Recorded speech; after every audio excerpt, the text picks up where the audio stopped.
I'm Phil Johnson. I'm a strength and conditioning coach and owner of the Got Strength Gym of Iowa City, Iowa. This is the question of the week where we try to answer your questions on how to improve speed and strength for sports.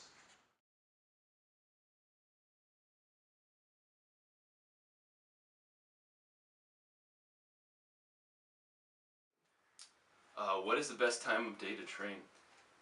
That's a good one. Okay, so my answer to this actually might surprise some people because I'm assuming some of my athletes and parents and coaches might be watching this. But we do have a 6 a.m. session. But to be completely honest with you, training in the morning is not ideal, and this is the reason. It has to do with circadian rhythms and the natural sleep and wake cycle that the body goes through, and the hormonal production that fluctuates throughout the day and the night is not optimal in the morning. So, if you're talking ideal, if you have a schedule that you could base around, when you train, and the rest of the things kind of fall into place, around that, and I would say 2 sessions a day, shorter duration sessions, under 60 minutes, one 10 a.m., second session early afternoon between 2 and 4 p.m., 2 and 5 p.m.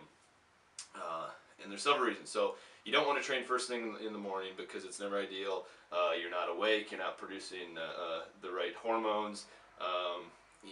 Really, if we could design your lifestyle as an athlete to optimally train you and take you to a level of your highest potential, I would say get up 7 a.m. Go and do some type of contrast method. So get in a hot tub, get in a sauna, get in a steam room, stay in there 5 minutes, then go get in a pool, go take a cold shower. Do that for several repetitions. Yeah, I know, not pleasant by any means. Nobody enjoys doing that kind of thing. Well, I shouldn't say that. There are some athletes that do kind of enjoy it. And once you kind of get used to it, an ice bath sounds miserable at first, but it's actually not that bad. And some athletes end up looking forward to it just because it really does enhance the recovery process. And it wakes you up. It stimulates the production of certain hormones and gets you ready to train later on. So that would be ideal. Get up, do some type of contrast shower, contrast bath, then do your training session afterwards. Then rest, eat, nap, and then come back and train early afternoon.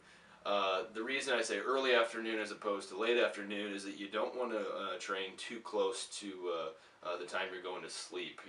You should probably stay, I'd say, at least 4 hours in between when you stop training and the time you want to go to bed, you plan to go to bed, just because it will negatively impact your ability to sleep restfully. So I know we have a 6 a.m. session, so it might sound counter, I'm not practicing what I preach, but you know what, we don't live in an ideal world.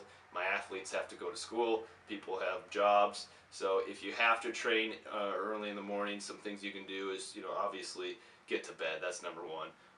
Then just try to get in a regular habit of normalizing your sleep patterns throughout the week, so that one day you're not getting up at 5 a.m. and the next day sleeping until you want to kind of make it consistent throughout the week. So that's something you can do.